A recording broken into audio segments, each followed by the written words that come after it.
আসসালামু আলাইকুম, আমি শরীয়ত। আজকের ভিডিওতে আমি দেখাবো কিভাবে খুব সহজেই আপনি ছবির ব্যাকগ্রাউন্ড পরিবর্তন করবেন। তাহলে চলুন শুরু করা যাক।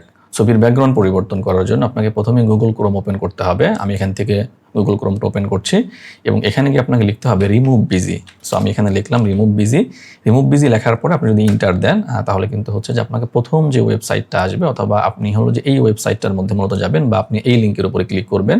দেখবেন যে এখানে কিন্তু হলুদ করে একটা কিন্তু লোগোর মতো আছে এবং এখানে লেখা আছে remove background from image for free. Okay, so এই সাইটটা বা এই লিঙ্কের উপরে কিন্তু আপনাকে হলো ক্লিক করতে হবে। সো আমি এখানে ক্লিক করলাম এবং ক্লিক করার পরে আপনার হচ্ছে যে একটা এরকম অপশন আসবে। এখানে মূলত আপনি যেই ছবিটার ব্যাকগ্রাউন্ড আপনি হলো পরিবর্তন করতে চান, সেই ছবিটা আপনাকে কিন্তু হলো যে এখানে দিতে হবে। সো এই কাজটা কয়েকভাবে করা যায়, আমি সবগুলোই দেখাচ্ছি আপনার জন্য, যেটা ইজি হয় আপনি সেটা করবেন। একটা হচ্ছে যে আপলোড ইমেজের উপরে আপনি যদি ক্লিক করেন তাহলে কিন্তু এটা আপনার কম্পিউটারে নিয়ে যাবে এবং যেখানে ছবিটা আছে, যেমন আমার ছবিটা এখানে আছে, আপনি হলো যে ওখানে যদি ছবিটা সিলেক্ট করে দেন তাহলে কিন্তু এখানে ছবিটা কিন্তু চলে আসবে। সো এটা হচ্ছে যে আপনার একটা ওয়ে, যেটা হলো যে এখানে ছবিটা আপলোড করার জন্য। ওকে, বাকি যেই আপনার ওয়েতে আপনি ছবিগুলো এখানে নিয়ে আসবেন, আমি সেটা করার পরে তারপরে কিন্তু আমি হলো যে আপনার এই যে ব্যাকগ্রাউন্ডটা আছে এই ব্যাকগ্রাউন্ডটা পরিবর্তন করে দেখাবো। আরেকটা ওয়ে হচ্ছে যে আপনি যদি ছবি এখানে নিয়ে আসতে চান তাহলে কিন্তু আপনাকে যেখানে ছবি আসছে সেখান থেকে ছবিটা এই যে এভাবে কিন্তু মাউসের লেফট বাটনে ক্লিক করে ধরে রেখে আপনি এখানে কিন্তু এটা ছেড়ে দিলে ছবিটা এখানে চলে আসবে। তার মানে হচ্ছে যে আপনি আপলোড ইমেজ থেকেও কিন্তু ছবিটা হচ্ছে যেখানে নিয়ে আসতে পারবেন, অথবা আপনি এভাবে ডিরেক্ট ধরেও কিন্তু ছবিটা আপনি এখানে নিয়ে আসতে পারেন। আর আরেকটা ওয়ে হচ্ছে যে আপনার যেখানে ছবি আছে আপনি সেখানে যাবেন এবং হচ্ছে যে আপনার সেই ছবিটা আপনি কপি করবেন। আমি হলো কপি করলাম এবং কপি করার পরে কন্ট্রোল ভি দিয়ে আমি কিন্তু এই ছবিটা এখানে পেস্ট করে দিতে পারি। তার মানে আমি তিনভাবে দেখালাম যে আপনি ছবিটা কিভাবে এই জায়গাটাতে নিয়ে আসবেন। আমি আরেকটা মাধ্যম দেখাই তারপরেই হলো যে এই ছবিটার ব্যাকগ্রাউন্ডটা আমি হলো পরিবর্তন করে দেখাবো। আরেকটা হচ্ছে যে যদি আপনার ছবিটা হোয়াটসঅ্যাপে থাকে, ফর এক্সাম্পল আপনার এই ছবিটা হোয়াটসঅ্যাপে আছে, তখন আপনি কিন্তু হলো যে হোয়াটসঅ্যাপ থেকে আপনার কিন্তু একই ওয়ে, যেমন আমার ছবিটা হলো যে এখানে আছে, আমি আগে থেকে এখানে রেখে দিয়েছিলাম। সো হোয়াটসঅ্যাপে আপনার যেখানে ছবি আছে সেখানে কিন্তু আপনি ছবির উপরে ক্লিক করবেন এবং আপনি হলো যে কিন্তু এখান থেকে কপি ইমেজ করবেন এবং তারপরে হচ্ছে যে আপনি এখান থেকে পেস্ট করলে এই ছবিটা কিন্তু এখানে চলে আসবে। তার মানে হচ্ছে কিন্তু গুগল ক্রোমে আসার পরে আমি যখন হচ্ছে রিমুভ বিজি লিখে যে ওয়েবসাইটটা আসছে সেখানে আসার পরে যে কয় মাধ্যমে অথবা আমরা হলো খুব সহজে যেভাবে আসলে ছবিটা আমরা হলো যে এখানে নিয়ে আসতে পারি সেটা আমি দেখালাম। এখন আমি দেখাবো যে এই ছবিটার আপনি ব্যাকগ্রাউন্ডটা কিভাবে পরিবর্তন করবেন। এটা কিন্তু খুব ইজি। ব্যাকগ্রাউন্ড পরিবর্তন করার জন্য আপনার হলো যে এখানে একটা অপশন আছে ব্যাকগ্রাউন্ড লেখা আছে, এখানে ক্লিক করবেন।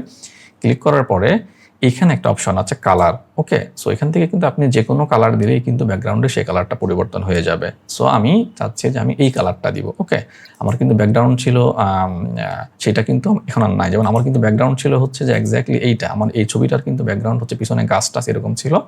বাট আমি যখন হচ্ছে যে এটা এখানে ক্লিক করলাম তখন আমার কিন্তু সেই পিছনের যে গাছ বা পিছনে যা ছিল আমার সেগুলো কিন্তু এখন আর কিছু নেই। এখন এটা কিন্তু একটা সৌন্দর্য চলে আসছে। সো আমি এখানে ডাউনলোডের উপরে ক্লিক করব। ক্লিক করার পরে এখানে এই যে প্রথম যে অপশনটা আছে প্রিভিউ বা ফ্রি, এইখানে আমি ক্লিক করব এবং ক্লিক করলে আপনি কিন্তু দেখতে পাচ্ছেন যে এখানে কিন্তু ইমেজটা ডাউনলোড হয়ে গেছে। ওকে, সো আমি যদি হচ্ছে যে আমার যেই ডাউনলোডের ওইখানে যাই, আমি এই যে আমার হচ্ছে ডাউনলোড এখানে আমি গেলে আমি কিন্তু দেখতে পাবো যে আমার এই ইমেজটা কিন্তু এখানে অলরেডি ডাউনলোড হয়ে গেছে। তার মানে হচ্ছে আমার কিন্তু এই যে ছবিটা এটা কিন্তু হচ্ছে যে আপনার পিছনে কিন্তু গাছপালা কিন্তু আপনার বেশ অনেক কিছু আছে, বাট এটা কিন্তু একদম ক্লিন। সো আমরা কিন্তু খুব সহজেই ছবির কিন্তু ব্যাকগ্রাউন্ডটা আমরা কিন্তু এভাবে পরিবর্তন করতে পারি। এখন আমি দেখাবো কিভাবে আপনি এই ছবিটা সফটওয়্যারে আপলোড করবেন। সো সফটওয়্যারে আপলোড করার জন্য আপনাকে কিন্তু সফটওয়্যারের মধ্যে আসতে হবে এবং আপনি যার ছবিটা পরিবর্তন করতে চান, এখানে দুইটাও, একটা হচ্ছে যে আপনি যখন শিক্ষার্থী অ্যাড করবেন, অ্যাড করার সময় কিন্তু আপনি হচ্ছে যে এই ছবিটা কিন্তু আপনি পরিবর্তন করতে পারেন। ফর এক্সাম্পল আমি যখন একজন নিউ শিক্ষার্থীর উপর ক্লিক করছি তখন এখানে যে আপনার ছবি দেওয়ার অপশন আছে আপনি কিন্তু এখানে হলো ক্লিক করে আপনি কিন্তু সেই ছবিটা কিন্তু এখানে দিতে পারেন। আর আরেকটা ওয়ে হচ্ছে যে আপনি কিন্তু হলো যে অলরেডি যদি হলো শিক্ষার্থী আপনি অ্যাড করে ফেলেন তাহলে কিন্তু শিক্ষার্থী এডিট অপশনে গিয়ে আপনি কিন্তু হলো যে এই ছবিটা এখানে দিয়ে দিতে পারেন। যেমন আমি যদি হচ্ছে যে আমার যে ছবিটা আমি কিন্তু মাত্র ব্যাকগ্রাউন্ড পরিবর্তন করলাম, আমি যদি চাই যে আমি হলো যে এই ছবিটার আমি কিন্তু হচ্ছে যে আমি হলো এখানে আপলোড করব, তাহলে আমাকে এখানে ক্লিক করতে হবে এবং আমার এই ছবিটা আছে কিন্তু ডাউনলোডের মধ্যে। সো আমি এখানে ক্লিক করলাম এবং ক্লিক করার পরে আমি আর হচ্ছে যে আপনারা দেখতে পাচ্ছেন যে এখানে কিন্তু এই ছবিটা চলে আসছে।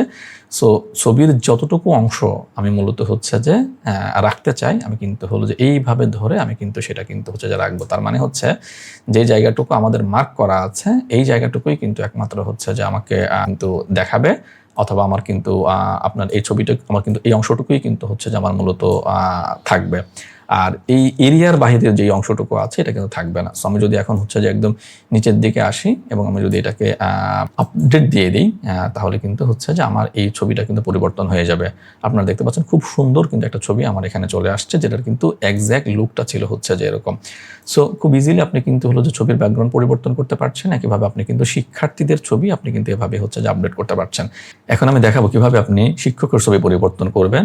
শিক্ষকের ছবি পরিবর্তন করার জন্য আপনাকে কিন্তু হচ্ছে যে একইভাবে কিন্তু এডিট অপশনে ক্লিক করতে হবে এবং ক্লিক করার পরে যেখানে কিন্তু ইমেজ দেওয়ার অপশন আছে আপনাকে কিন্তু এখানে ক্লিক করতে হবে। যেমন এখানে আছে ব্রাউজ, আপনাকে এখানে ক্লিক করতে হবে এবং এখানে ক্লিক করার পরে ছবির উপরে কিন্তু ক্লিক করে আপনাকে কিন্তু এখানে আসতে হবে এবং তারপরে গিয়ে আপনি যে অংশটুকু দেখাতে চান বা যে অংশটুকু আপনি আসলে রাখতে চান সেই অংশটুকু আপনি সিলেক্ট করবেন। যেমন আমি চাচ্ছি যে আমি শুধুমাত্র এই অংশটুকু হচ্ছে যে আমি দেখাবো বা আমি শো করব। ওকে, সো এটা কিন্তু আপনি ইচ্ছা মতো কিন্তু করে আপনি কিন্তু এটা কিন্তু ছোট বড় করতে পারবেন। তারপরে আপনার এখানে আছে ক্রপ ইমেজ। ওকে, আপনি ক্রপ ইমেজের উপরে ক্লিক করবেন।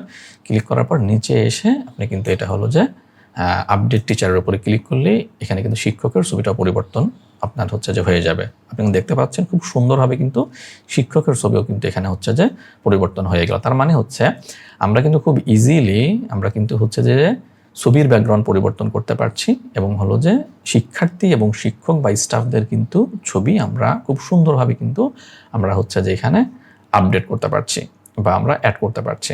সুতরাং আমি এখন কথা বলবো ছবি তোলার কিছু বেসিক নিয়ম নিয়ে, যেন আপনার ছবিটা ওঠানোর সময় সুন্দর করে হচ্ছে যে ওঠানো যায়। যেমন হচ্ছে যে আপনি সেলফি বা ফ্রন্ট ক্যামেরা দিয়ে আপনি কোনো ছবি উঠাবেন না, তাহলে কিন্তু সেই ছবিটা আসলে প্রপারলি আপনার ব্যবহার করা যায় না। ছবি উঠাবেন আপনি ব্যাক ক্যামেরা দিয়ে। ব্যাক ক্যামেরা দিয়ে ছবি তুললে সেই ছবিটা কিন্তু সুন্দর করে আপনার হচ্ছে এডিট করা যায়। আরেকটা হচ্ছে আপনার ছবির চারপাশে অর্থাৎ হলো মাথার উপরে এবং দুই পাশে মানে হাতের দুই পাশে কিন্তু পর্যাপ্ত জায়গা রাখা, যেন ছবিটা ক্রপ করা যায়, মানে যেন ছবিটা কাটা যায়। ওকে, যেমন আমি একটু আগে দেখাইলাম যে হচ্ছে যে আমি উপরে নিচে সাইডে কিন্তু আমি একটু অংশ হলো যে এখানে কাটলাম। তার মানে যে আপনি এমনভাবে ছবিটা তুলবেন ব্যাক ক্যামেরা দিয়ে যেন আপনার চেহারার বা আপনার ছবির চারপাশে মাথার উপরে দুই হাতের পাশে যেন একটু স্পেস থাকে বা একটু জায়গা থাকে, যেন সেই ছবিটা ইচ্ছা মতো চাইলে পরে একটু কাটা যায়। ওকে, এবং হলো যে একইভাবে আপনাকে কিন্তু খেয়াল করতে হবে ছবি তোলার সময় যেন পর্যাপ্ত পরিমাণে আলো থাকে, আপনি যেন অন্ধকারের মধ্যে গিয়ে ছবিটা না তোলেন। আর একটা পয়েন্ট হচ্ছে যে যদি শীতকাল হয়ে থাকে তাহলে কিন্তু দেখা যায় যে আপনার হচ্ছে অনেকেই মানে শীতের পোশাক পরে ছবি তোলে, যেটা কিন্তু আপনার দেখতে সুন্দর দেখা যায় না। সুতরাং শীতকাল হলেও আপনি ট্রাই করবেন যে শীতের যে পোশাকটা আছে সেইটার বদলে মার্জিত পোশাক পরে বা স্বাভাবিক পোশাক পরে আপনি হলো যে ছবিটা তুলবেন। ওকে, এবং একইভাবে কিন্তু ছবি তোলার সময় একটু ট্রাই করবেন যে হলো যে মুখে একটা মুস্কি হাসি বা একটা মিষ্টি হাসি রাখার জন্য, তাহলে কিন্তু আপনাকে দেখতেও আরও হচ্ছে যে ভালো লাগবে, একটা প্রফেশনাল কিন্তু লুক আসবে। এবং হলো যে আরেকটা বিষয় আপনাকে হলো খেয়াল রাখতে হবে, সেটা হলো যে চুল যেন গুছিয়ে রাখা হয় এবং পোশাকের বোতাম ঠিক আছে কিনা, চুল ঠিক আছে কিনা, এই বিষয়গুলো কিন্তু হচ্ছে যে আপনারা খেয়াল করবেন। সো এটা হচ্ছে যে বেসিক নিয়ম, যখন আপনি হলো ছবি তুলতে যাবেন তখন আসলে এই বিষয়গুলো খেয়াল করবেন, যেন হচ্ছে যে আমরা আইডি কার্ডে অথবা ধরেন আপনার অ্যাডমিট কার্ডে অথবা আপনার হচ্ছে যে মার্কশিটে অথবা অন্য যে কোনো জায়গায় যখন আমরা ছবিটা ইউজ করতে যাব যেন আমরা খুব সুন্দরভাবে এই ছবিটা ব্যবহার করতে পারি। সো আশা করি এখন থেকে আপনাদের ছবি তোলা এবং ছবির কিন্তু ব্যাকগ্রাউন্ড পরিবর্তন করা নিয়ে আর কোনো অসুবিধা হবে না। Thank you so very much. আসসালামু আলাইকুম রহমতুল্লাহ।